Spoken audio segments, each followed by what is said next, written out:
여기서 가장 조심스럽게, 가장 주의 깊게 바라봐야 되는 것이 있죠. 무엇일까요?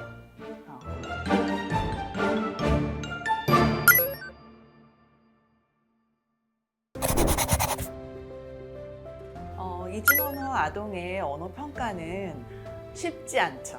쉽지 않습니다. 왜냐하면 두 언어를 다 평가해야 하기 때문이죠. 그래서 사실은 가장 좋게는 저처럼 미국에서도 언어 재활사 자격증이 있고, 그래서 미국 영어 이제 사용하는 아이들을 많이 보고, 또 한국에서도 자격증이 있어서 두 가지의 언어를 다 평가할 수 있는, 아주 프로페셔널하게 잘할 수 있는 사람이면 좋겠지만 그런 사람이 많진 않죠.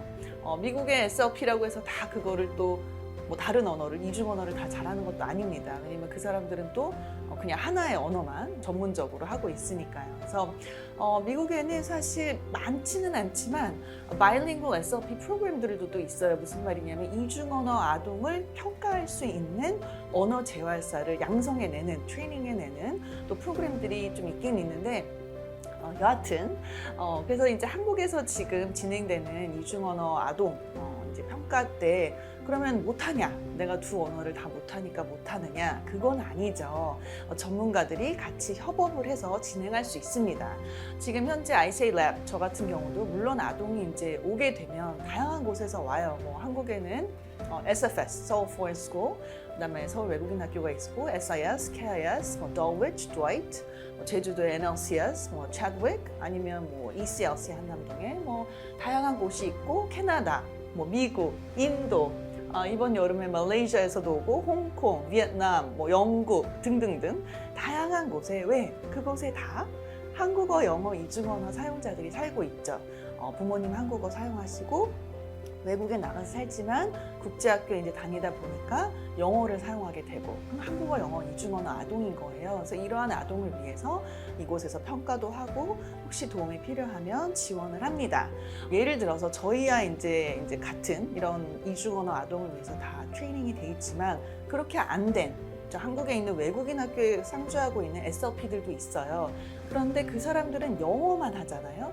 그러니까 한국어를 사용하는 SLP와 같이 협업을 할 수 있습니다. 그래서 그들이 보통은 이제 이중언어 아이들이 이제 의뢰가 될 때는 학교에서 잘 생활을 하고는 있는데 뭔가 이제는 스퍼시 뛰어야 되는데 올라가지 않고 있네. 한 1년 막 지났는데 아무리 시간이 지나도 다른 또래 아동과는 뭔가 다른 애 하고 리퍼를 줍니다. 보통은 이제 아동이 그래서 영어 평가를 이제 진행을 하고 저희한테 리퍼가 될 때도 있고, 영어 평가를 진행하지 못한 채 저희한테 리퍼가 되는 경우가 있습니다. 그렇게 돼서 진행을 할 때는 이중 언어이기 때문에 반드시 한국어와 영어 두 언어로 다 평가가 진행이 되어야 합니다.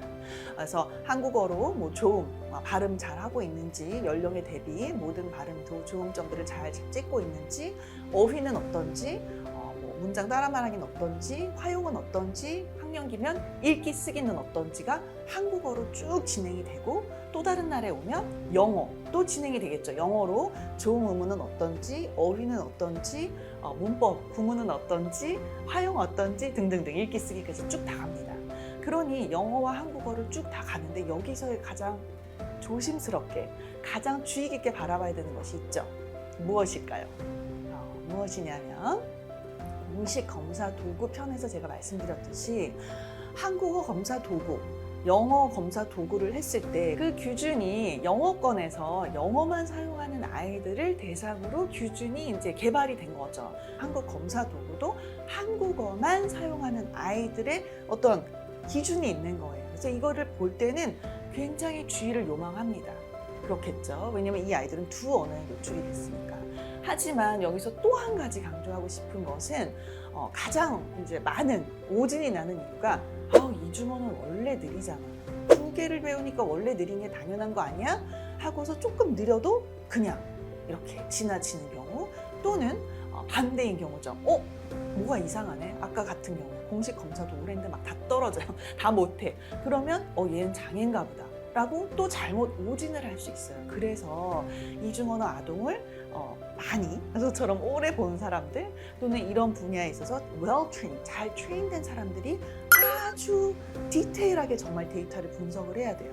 그냥 하나하나 점수를 매기고 끝나는 것이 아니라 저번에 비공식 검사 도구 편에서도 말씀드렸듯이 비공식적인 검사를 진행함으로써 본 아동의 연령에 맞췄을 때 문장 따라 말하기는 어느 정도 하는지, 청각적 정보 처리는 이 정도는 하는지, 전문가가 어떤 큐를 단서를 줬을 때 올라올 수 있는 룸이 있는지, 또 이제 그다음 어휘 같은 경우는 다른 부분은 그게 지금 좀 불가능하지만 어휘 검사 같은 경우는 저희 연구실에서 아동언어 연구실에서 이미 오랫동안 연구를 해서 core vocab 리스트를 만들어 놨어요. 무슨 뜻이냐?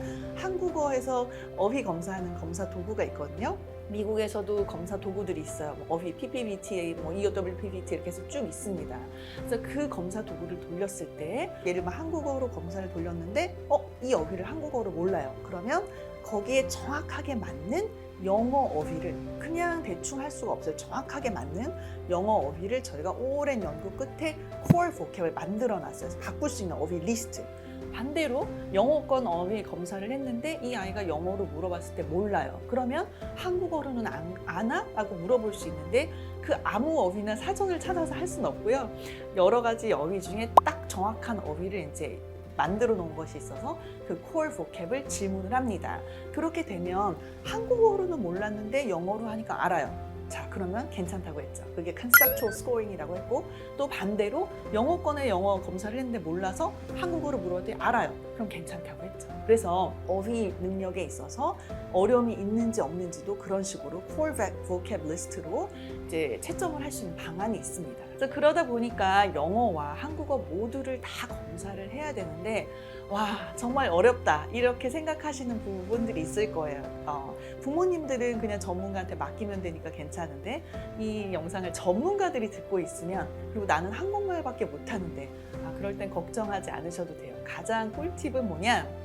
사실은 영어가 이제 국제학교나 외국인 학교나 외국에서 살다가 돌아온 리턴이나 이런 이중 언어, 두 번째 언어에 노출된 아동을 평가를 할 때 영어가 뭔가 잘 안 되고 있어서 이제 걱정이 돼서 평가를 받으러 오는 경우가 많이 있습니다. 그러면 사실 이 아동은 영어를 보지 않고 만약에 정말 이 아동이 어려움이 있다면 이 아동의 모국어인, 가정의 언어인 한국어에 어려움이 없어야 돼요.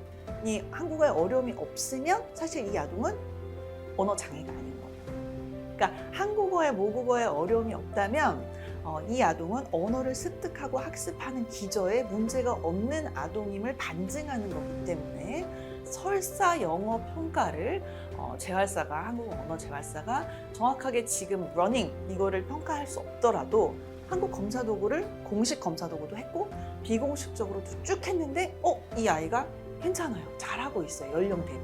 그러면 이 아이는 괜찮은 거예요. 뭐냐? language difference 또는 language experience라고 저희가 표현을 합니다.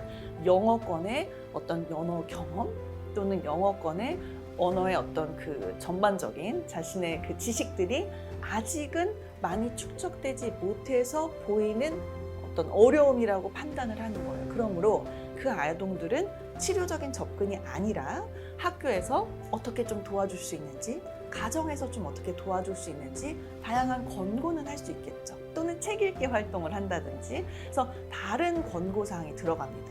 만약에 한국어를 봤는데 한국어에도 어려움이 있다. 이 뜻은 모국어에도 어려움이 있었기 때문에 영어에만 어려움이 있는 게 아니라 모국어에도 어려움이 있었으면 이 아동은 언어에 두 가지 언어에 다 어려움이 있는 거죠. 그래서 언어 습득 자체가 어렵기 때문에 보안 아동은 치료적인 접근이 필요합니다.